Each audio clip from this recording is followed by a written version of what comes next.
Bonjour! Alors, je pense un petit peu à vous en ce moment parce que c'est bientôt les examens, les révisions et tout ça.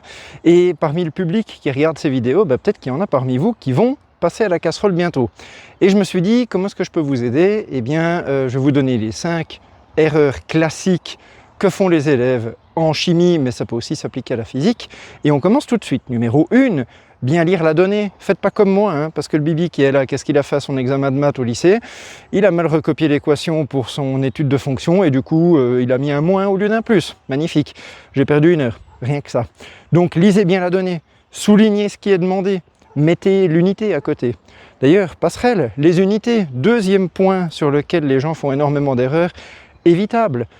Gardez en tête que, par exemple, une vitesse c'est en km/h ou en mètres par seconde, pas en joules, pas en watts, qu'une concentration molaire, ce sont des moles par litre, pas des grammes par litre.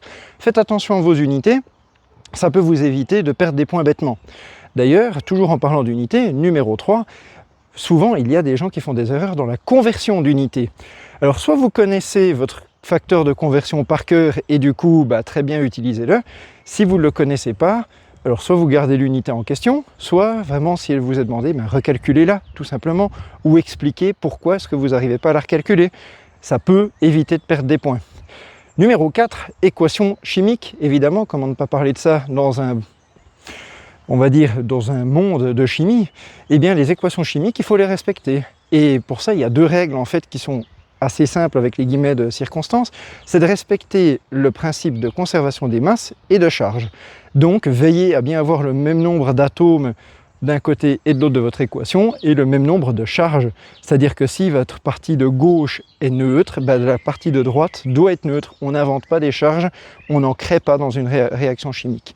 Ça, c'est pour les équations. Et numéro 5, évidemment, faites attention lorsque vous rédigez surtout des réponses dans des problèmes à tiroir. Vous savez, les problèmes où la question numéro 2 ne peut être répondue que si on a la réponse à la 1. Si vous n'avez pas la réponse à la 1, dites que vous n'avez pas réussi à la calculer et inventez une valeur qui soit quand même un tant soit peu raisonnable. Inventez une valeur et dites voilà, je fais mon exercice 2 en prenant cette valeur-là. Comme ça, vous pouvez quand même obtenir les points ou une partie des points des exercices suivants.